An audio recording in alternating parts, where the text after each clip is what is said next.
Hi, it's Karen from Snowball to Pink here. Thank you for joining me. Today I thought we would paint some grape hyacinths. They're absolutely beautiful at the moment. They're one of the sweetest early spring flowers, aren't they? So what I thought we would do is we would paint a grape hyacinth Easter card. Only today I'm going to paint straight onto the card, the blank card that I brought in the range.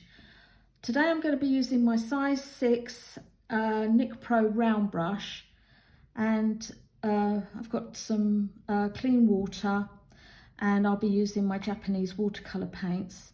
We're going to be painting straight from the palette, so no colour mixing.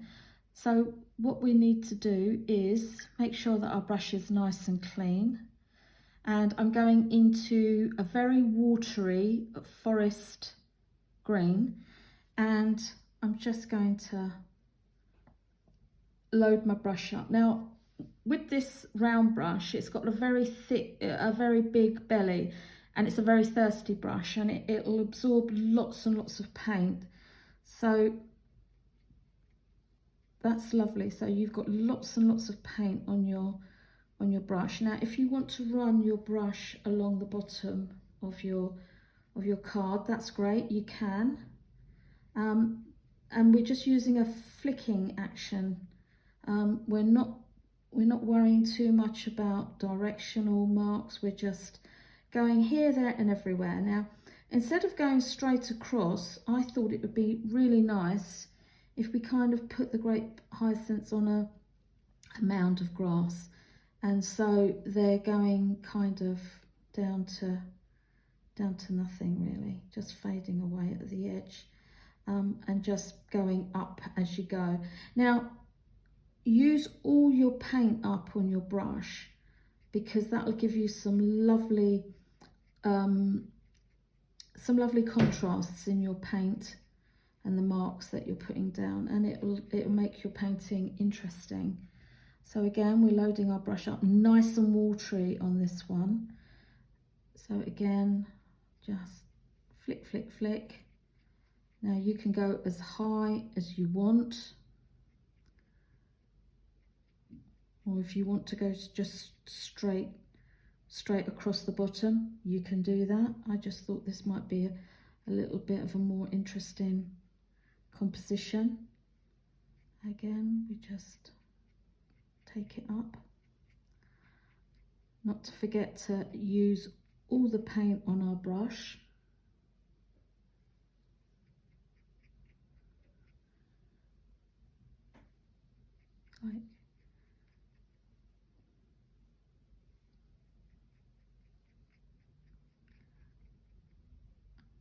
Like so. And just let your paintbrush run out. Now there's another thing that you can do which is quite handy, and I don't have it on this brush because it's a round brush, but on my size 4 Japanese brush, it's got a point. And what is a nice action to use is to make marks with the bottom of your paintbruch. Now we're just kind of lightly scoring our paper. We're not breaking the paper down, because we don't want to ruin the paper, but we're just making these lovely dashes, and as you can see, the paint will then run into the marks that you've made. So we get back, load our thirsty brush up again, and just then it's the watercolor paint will find those lovely marks that you've made, and it just gives a really nice feel.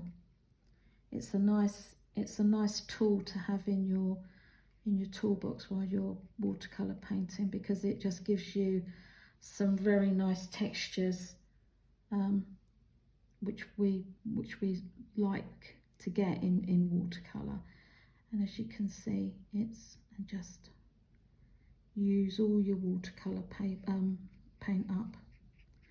Okay, now you can keep going on and on your grass, and until you're quite happy.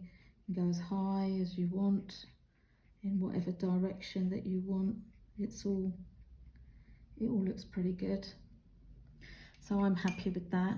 So I'm going to clean my brush off, and I'm going to go back to my size 4 Japanese brush, and I'm going to activate and use the cerulean blue. Now we're going straight out of the palette here, and what I'm going to do is I'm just going to drop little dots of watercolor paint. Now this is quite watery, so we've got plenty of control over this. So we're just making sure that we've got lots of nice white spaces in between our grape hyacinths, because they've got that lovely shape, and they're very slender cones, aren't they? They're lovely. They really are pretty. Now we're not going to be doing all the grapes on the hyacinth. We're just going to make suggestions. So again, we're just going to pop one there, and again we're just going to do that lovely cone shape, and just dot and flick around. Okay. Now if you want bigger grape hyacinths, of course you can, but I kind of like these little spires that you get. If you want to put a little bit more blue in, absolutely, you can do that. Again, I think I've got hair on my brush, sorry about that. I think no, it's still there. Right, now we're okay. Just get the excess off, and I think we'll put one there. And again, just let your brush dibble dabble along. Again, load your brush up. With the size 4 Japanese brush, because it's got a stronger point, the belly of the brush is not as big, so it doesn't hold as much paint as the 6 does. But okay, now I think we do. Let's put one in here, just poking up in the long grass, and then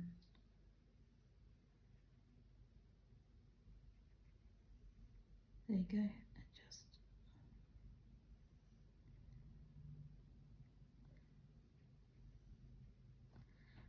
don't forget that white space, space in between the flowers is our friend. We need that.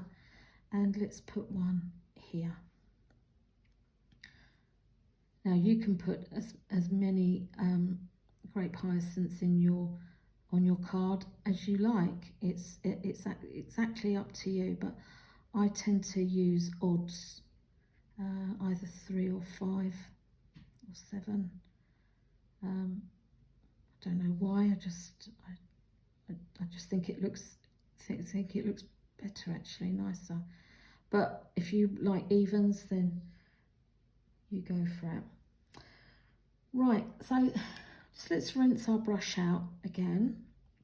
Now if you want to add a little bit of purple in there, absolutely do, but be sparing with it. I'm using Emperor Purple, and I'm just going to drop the most tiniest bits in, because I don't want it overpowering, because these little grape hyacinths are known for being blue, but they do, when I was out in the garden this morning, I did notice that with the sun shining on them, they do have a bit of a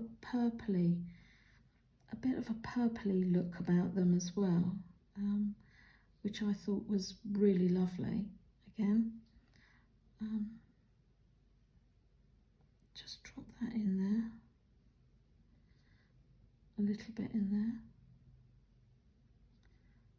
and a little bit in there. Now, if you think, oh goodness, this is too much, I don't like it, it's too purpley, that's fine. Just take your brush, clean it off, and then just let it drink it up. Wipe it off, and then just drink it off. And that's absolutely fine. And then go into cerulean, and then just drop a little bit more. And there you have it. Now I'm going into my forest green again, creamier paint this time, and we're going up and we're just zimp. We're just gonna just take those lovely stems down into the grass, and that's lovely. Rinse our brush out. Now I'm going to pick up a little bit creamier paint, creamier consistency of paint into sap green, and I'm just going to drop a little bit into where the head meets the stem, the flower head meets the stem, just to show that it's actually anchored to that stem, and just drag it down a little bit. Just drag it down a little bit. Okay, and then if you want to just flick your brush again, if you don't like that, just wiggle your paint around and take it out. Okay, can put some darks in. Just, you can do as much, pay as much attention to the grass as you like. That's all very, that's lovely. You can give it a few more washes of paint. That's really good. Nice, use your tip of your brush, nice flicking motions, and don't forget to go into different directions. We don't want it all standing up like soldiers, do we? If you think, oh, I've got a line there, just bleed that out, and that's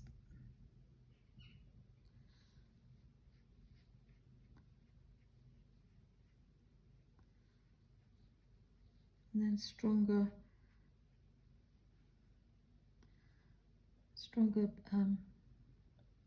grasses, that's okay. And I think that's okay. And I'm not sure of what sort of leaves they have.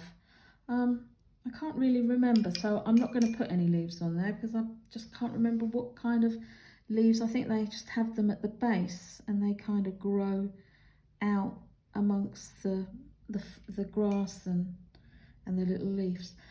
What I am going to do is go back into my forest green, and I'm just going to splatter, because that actually is a good indication when you're tempted to keep going in and flicking your grass and keep just fiddling really. Don't. Just splatter it. Wash your brush off. I'm going to go into Sugar Snap green, which is a bit of a yellowy green, and just creates a little bit of interest down there. Okay, and it just diffuses it a little bit. Now I'm happy with that. I'm going to leave that. I'm just going to, I've just seen something, I'm just going to drop a little bit more in there. I don't mind that it's bleeding up, it just anchors it to the bloom. You can leave this like this, but as I said, I thought it would be nice to send this as an Easter card, so I'm just going to put Happy Easter. I hope you do give this a go. It is fun to do, and I'll show you. I painted the envelope quickly as well earlier. But I think that'll make a nice, fun Easter card to send to somebody, or just a spring card if you don't celebrate Easter. But I hope you do give it a go. It's been lovely to have your company this afternoon, and I hope to see you soon. Bye.